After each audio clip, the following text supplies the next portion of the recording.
today I will be discussing the documentary The Fear of 13. Essentially, the main point in the Fear of 13 documentary is to raise awareness of the countless lives lost to the irrational incarcerations and lack of evidence within the legal system. Despite the great strides in forensic technology, there are many men and women who are subject to the guilty until proven innocent mindset plaguing courtrooms and police departments. Another argument included in the documentary focuses on the mistreatment and abuse Nick Yaris endured during his lifetime. His story is forever immortalized in order to give prisoners, who weren't as lucky as the main character, a unified voice. Due to the lack of physical representation in the documentary, there are only a few characters that have significant semblance in The Fear of 13, including the main character, Nick Yaris, who leads the entire movie with his twisting story and riveting background. Linda May Craig is the additional character whose story is indirectly portrayed. She was the victim to a brutal crime that unfortunately ended her life. Her death was among many reasons that landed Nick Yaris in prison. Lastly, Jimmy is a briefly mentioned character which Yaris believed died of overdose. During his incarceration, Yaris wanted to gain informant benefits, so he lied to officers, claiming that Jimmy was the suspect behind the Linda May Craig murder. Although the documentary does not follow a chronological order in regards to Yaris' life, this is an organized summary of Yaris' timeline. Firstly, he derived from haunting origins, since he was sexually assaulted at a young age. Later on in life, Yaris fell into the wrong group and began having problems with drug abuse and multiple cases of vehicle theft to make a living. After a robbery gone wrong, Yaris was defending himself against an officer who allegedly claimed that Yaris kidnapped and assaulted him. During his time in a holding cell, Yaris had the splendid idea of pinning a random murder upon Jimmy, a known drug addict who he thought was dead. Once the police had found out that Jimmy was alive, Yaris was incarcerated for the murder, rape, and kidnapping of Linda May Craig under suspicion. He was sentenced a lifetime to prison, as well as a cell on death row. During his attempts to appeal his case, he managed to escape from his escorts, which led on a manhunt across the United States East Coast. Eventually, he gave himself up to authorities.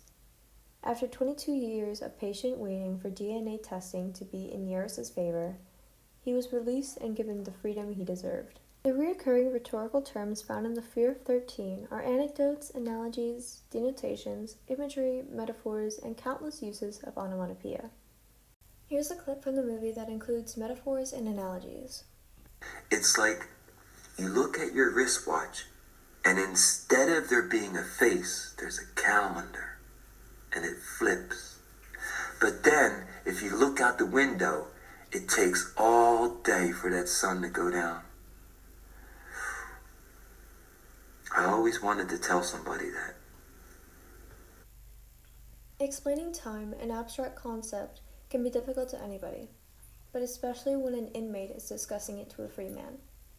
Nick describes time as rapid and uncontrollable, since every day is the same as the last. Yet it is sluggish and patient, always making every hour seem like 4. Nick makes an analogy to simplify his feelings, such as referencing a wristwatch. To over-exaggerate the everyday routine, Nick mentions that the sun takes all day to come down, to imply elongated days. The documentary includes personal narration from the host, Nick, in order to gain the audience's personal connection or attraction to his story. It forces the audience to seek out the silently patient suffering inmates on Pennsylvania death row endure. The second clip withholds themes of anecdotes, denotation, and onomatopoeia. The 10 times rule. So I sat there with a pen, and every word I didn't understand, I did the 10 times rule to it. I remember I would go through a day where I would have 50-word days, 40-word days. Like, I counted days sometimes on the accomplishments of being able to sit down and to orally go and say, Robert is a triskaidekaphobic. Robert is afraid of the number 13. Robert does not understand that it's just an illusion that 13 can harm him. And I would just talk to myself until, like, I had that one down. Then I would move on to Phantasmagoria, and I would understand that Phantasmagoria was the fear of ghosts. And I'd like, boo! I was just afraid, so I just played with it, and it just became like this stupid image of like this kid sitting in a room by himself, entertaining himself with words. And it was quiet because I was in the back of the B block and I was just quietly just doing it, Triskaidekaphobia, the fear of 13.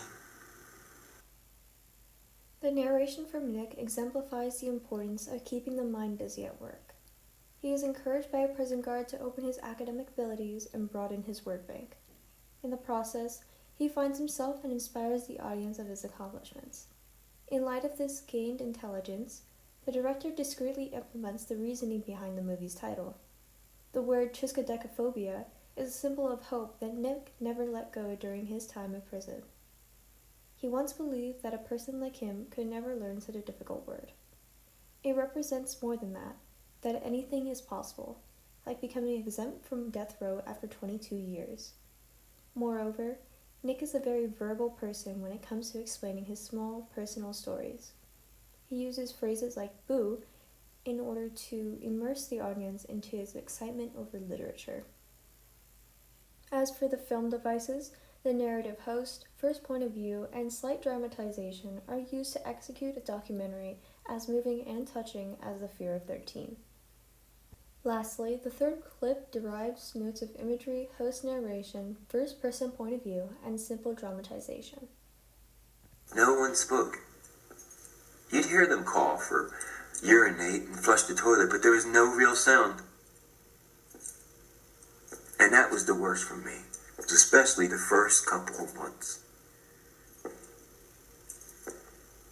You still can hear your mother crying at the trial. You can still smell the aftershave on the witnesses, man. I mean, like, it's just every little detail is just eating you alive because you've just been put here. The door was just still ringing in your ears because of the slam, and you're just left there, and you're like...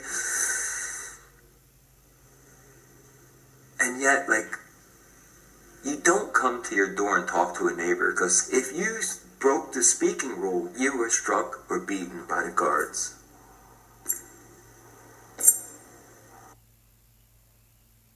Living without noise can harm the human brain. It can convince the body into believing sensory hallucinations, like the one Nick was experiencing when he heard his mother crying in court and the smell of the witness's aftershave. Nick goes into detail about his last hours of freedom, and the noise is eerily comforting his trapped state. The imagery displays his wretched experience during incarceration and pulls the audience closer to empathize with Nick. He illuminates such imagery through his narration as a host, in which he performs throughout the documentary's entirety. The dramatization included in the police officer patrolling the cell block is done at a first-person point of view to immerse the audience into the hellish atmosphere Yaris suffered through.